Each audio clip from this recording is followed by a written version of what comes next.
नमस्कार. डॉक्टर आंबेडकरांच्या सहवासात या डॉक्टर सविता भीमराव आंबेडकर लिखित पुस्तक वाचनाच्या 19व्या भागात आपण सर्वांचे मनःपूर्वक स्वागत. मागील भागात आपण पाहिले आमचे काही पत्रव्यवहार. याही भागात आपण पाहणार आहोत लग्न होईपर्यंतचे आमचे काही पत्रव्यवहार आणि आमच्या पत्रव्यवहारासाठी वापरल्या गेलेल्या लेटर पॅड्सची गोष्ट. 14 एप्रिल हा डॉक्टर आंबेडकरांचा वाढदिवस, पण 14 एप्रिललाच त्यांचा जन्म झाला याला कोणताही अधिकृत वा ठोस पुरावा नाही आणि म्हणूनच केवळ कागदोपत्री नोंद झालेली, केवळ डॉक्टर साहेबांच्याच शब्दात सांगायचे तर 14 एप्रिल ही त्यांची केवळ कार्यालयीन ऑफिशियल डेट ऑफ बर्थ आहे. डॉक्टर साहेबांचे कोट्यावधी अनुयायी मोठ्या उत्साहाने आणि आनंदाने डॉक्टर आंबेडकरांचा जयंती उत्सव साजरा करतात. संपूर्ण भारतभरच नव्हे तर England, America, Japan, Pakistan, France इत्यादी देशात डॉक्टर आंबेडकर जयंती मोठ्या उत्स्फूर्तपणे आणि थाटामाटात साजरी होते. 14 एप्रिलपासून सरकारी, निमसरकारी, सार्वजनिक, वैयक्तिक इत्यादी सर्व पातळ्यांवरून जयंती उत्सव सुरू होतो. 14 एप्रिलपासून सुरू झालेला आंबेडकर जयंती उत्सव जवळजवळ जून अखेरपर्यंत चालूच असतो. डॉक्टर आंबेडकर जयंती उत्सव हा पृथ्वीवरील एक चमत्कार आहे. जगात अनेक महापुरुषांच्या, राष्ट्रपुरुषांच्या इतकेच नव्हे तर धर्माने पुरस्कृत केलेल्या अनेक देवदेवतांच्या जयंत्या साजऱ्या होतात. परंतु फक्त एकच दिवस भारतातील राष्ट्रपुरुषांच्या जयंत्याबद्दल बोलायचे म्हणजे केवळ सरकारी सुट्टी असते. म्हणून अगर सरकारी पातळीवरती साजरी करावीच लागते म्हणून म्हणा, त्या महापुरुषांची आठवण होते. परंतु 14 एप्रिल म्हटले म्हणजे कोणालाही आंबेडकर जयंतीची आठवण करून द्यावी लागत नाही.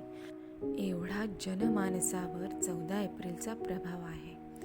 14 एप्रिल ते जूनच्या शेवटच्या आठवड्यापर्यंत ज्या महापुरुषाचा जयंती उत्सव उत्स्फूर्तपणे साजरा होतो, तो महापुरुष अखिल विश्वात फक्त एकच आहे आणि तो महापुरुष म्हणजे डॉक्टर आंबेडकरच. असो, 14 एप्रिल 1948 रोजी डॉक्टर साहेबांचा ऑफिशियल वाढदिवस असल्याने त्यांचे अभिष्ट चिंतन करणारे पत्र गंमत म्हणून मी हिंदी भाषेत 13 तारखेला लिहिले.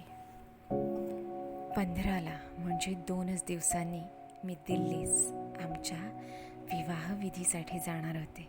त्यामुळे मुंबईहून डॉक्टर आंबेडकरांना लिहिलेले हे माझे शेवटचेच पत्र. या पत्राला मुबारक पत्रिका असे शीर्षक देऊन मी लिहिले होते.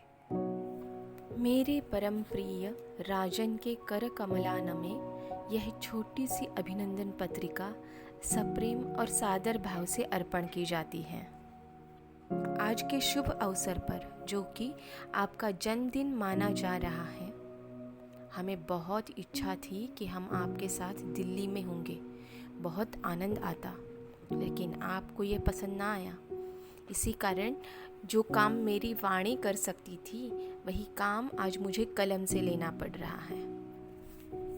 मैंने एक दफ़ा मेरी एक पिछली चिट्ठी में लिखा था कि मेरे इष्ट की कृपा से ही मुझे इतना बड़ा निधि बहाल हुआ है और कोई वक्त मन में संदेह भी आ रहा है कि मैं इस लायक हूँ भी या नहीं. आज इस दिन पर हम हमारे वही इष्ट से प्रार्थना करते हैं, हे भगवान, तुमने जो इतना बड़ा अनुग्रह मेरे ऊपर करा और जो चीज़ मुझको दी है वही आत्मा का और शरीर का अच्छी तरह से देखभाल करना. ये तेरा ही फर्ज है. इसलिए आज के शुभ घटका पर मुझे तुमसे, भगवान से प्रार्थना है कि मेरे राजन को दीर्घायुष, सुंदर आरोग्य, सब जाति की बीमारियां जो आपके शरीर में घुस पड़ी हैं और आपके शरीर को छोड़ना नहीं चाहती हैं, उन सब बीमारियों को जल्द से जल्द हटा दो.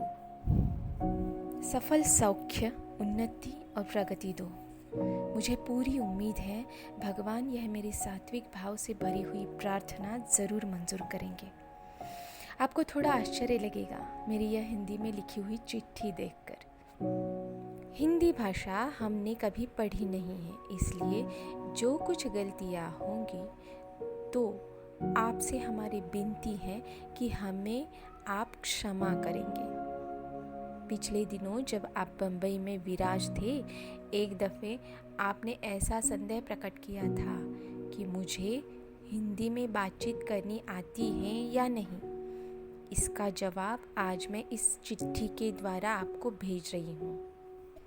आपने बतलाया था 15 अप्रैल के बाद आप मुझे कभी भी एक दिन की भी छुट्टी नहीं देंगे, तो फिर चिट्ठी लिखने का प्रयोजन ही नहीं है। इसीलिए आज के मौके पर यह पत्र मैं हिंदी में लिखकर भेजती हूँ। इसे आनंद से स्वीकारना, बस यही मेरी अभिनंदन पत्रिका समाप्त होती है। हमारा सप्रेम प्रणाम शरू। वर कसे का माणसाला चाट केला आहे म्हणे तुला हिंदी येत नाही हं? Being a doctor by profession, I must know as many languages as I can pick up. Patients could be convinced only if the doctor can speak his language. हो, थोड्याफार चुका तर होणारच, अर्थात त्यातच खरी मजा आहे.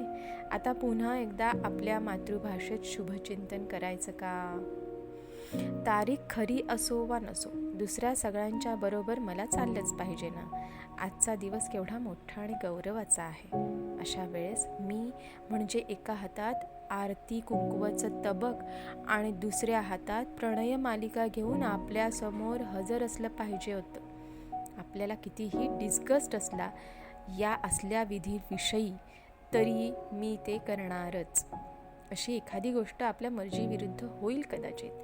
आरती वगैरे आटपून मग माझी प्रार्थना मी माझ्या देवांकडे पोहोचवणार. हे परमेश्वरा, यांच्यासारख्या मोठ्या समाजसेवकांना आणि लोकाग्रणींना दीर्घायुष्य, सुंदर आरोग्य, उपरोपर उत्कर्ष आणि सगळ्या तऱ्हेचं सौख्य दे. माझी रोजची प्रार्थना असतेच की हे भगवान, आमच्या पतिराजांना लवकर निरोगी कर, अतिशय सुंदर आरोग्य दे आणि चांगलं 125 वर्षांवर आयुष्य दे. आपली उन्नतीच्या मार्गावर प्रगती चालूच राहणार. तुमच्या काही लोकांनी चुगली केलीच शेवटी, आणि काही मराठी पत्रात तुमच्या आणि आमच्या संबंधी बातम्या येऊ लागल्या आहेत. तो लोकसत्तावाला पर्वते तर फारच पाचकळ लिहितो. त्याला संशय पडतो की मला बिचारीला तुमच्या आजारपणामुळे काही वैवाहिक जीवनाचा लाभ मिळेल की नाही. तरी पण तुमच्या सरस्वतीचा मला पुरा लाभ मिळेल यातच तो आनंद मानतो. अशा काही ना काही पाचकळ कथा. मी कोणालाच ही गोष्ट सांगितली नाही. मला कोणी बिचारी बिचारी म्हणायला नको आणि म्हणे तुम्हाला मानसिक रोग पण होता and all of that nonsense. आपण काही तिकडे लक्ष देतच नाही म्हणा. जगाला कसंही वागलं तरी कधीही पसंत नसतं. So why not do things and please your self. Nobody can know so much about your health as we do after considering all possibilities we have decided. पण विघ्न संतोषी माणसं असणारच, त्याला इलाज नाही. It's absolutely personal affair and no dabbling from outside will be tolerated. आणि काही विशेष नाही. So let me once more send you my most warmest wishes on this auspicious day. Of course, this time in your mother tongue, your foster mother tongue. May God give you a very healthy and very long life full of happiness, peace and honor. So long till we meet on the 15th of April. Fondest love, Sharu. माझ्या 14 एप्रिलच्या पत्रामधील महत्त्वाचा मजकूर मी इथे दिला आहे, कारण मुंबईहून मी doctor साहेबांना लिहिलेले हे शेवटचे पत्र 15 एप्रिलला मी दिल्लीला पोहोचले आणि त्यामुळे साहजिकच या पत्राला डॉक्टर साहेबांचे उत्तर येण्याचा प्रश्नच नव्हता. आणि म्हणूनच माझ्या पत्रातील काही मजकूर मी दिला आहे. इतरत्र मी माझ्या पत्रांचे संदर्भ न देता केवळ डॉक्टर साहेबांच्याच पत्रामधील उतारे घेतले आहेत. आमची पत्र व्यवहाराची लेटर पॅड्स. डॉक्टर आंबेडकरांची आणि माझी ओळख झाल्यावर सर्वप्रथम त्यांनीच मला पत्र लिहिले आणि तेही अक्षरशः लग्नाची मागणी करणारेच. त्याचे उत्तर अर्थातच मी होकारार्थी दिले. हा सारा सविस्तर इतिहास आधी आलाच आहे. सुरुवातीला मी जी पत्रे त्यांना पाठविली ती अर्थातच अगदी साध्या कागदावर म्हणण्यापेक्षा अक्षरशः चिटोऱ्यांवर पाठवीत असे. एकदा ते मुंबईला दौऱ्यावर आले असताना आमच्या घरी मला भेटण्यासाठी आले. चहापाणी झाल्यावर बाहेर जायचं आहे, तयार हो असं म्हणाले. मी तयार झाल्यावर आम्ही गाडीत जाऊन बसलो. डॉक्टर साहेबांनी ड्रायव्हरला ठॅकर अँड कंपनीकडे गाडी नेण्याची आज्ञा केली. गाडी सुरू झाल्यावर डॉक्टर मला म्हणाले, शरू, तू मला कागदांच्या चिटोऱ्यावर पत्रे लिहितेस. चल आता ठॅकर्सकडे लेटर पॅड्सची ऑर्डर टाकू. यापुढे लहान चिटोऱ्यांवर पत्रे लिहायची नाहीत. पत्र लिहिताना नेहमी लेटर पॅड्स वापरायचे. ठॅकर्स अँड कंपनीत गेल्यावर त्यांनी लेटर पॅड्सची ऑर्डर दिली. या लेटर पॅड्सची वैशिष्ट्ये म्हणजे त्यावर नाव, पत्ता वगैरे काहीही नव्हते.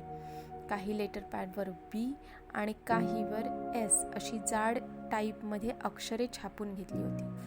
बी आणि एस ही अक्षरे रोमन पद्धतीच्या टाईपमध्ये लेटर पॅडच्या वरच्या बाजूला मध्यभागी मोठ्या आकर्षक आणि कलात्मक पद्धतीने डॉक्टरांनी छापून घेतली होती. आमचा पत्रव्यवहार त्याच लेटर पॅडवर झालेला आहे.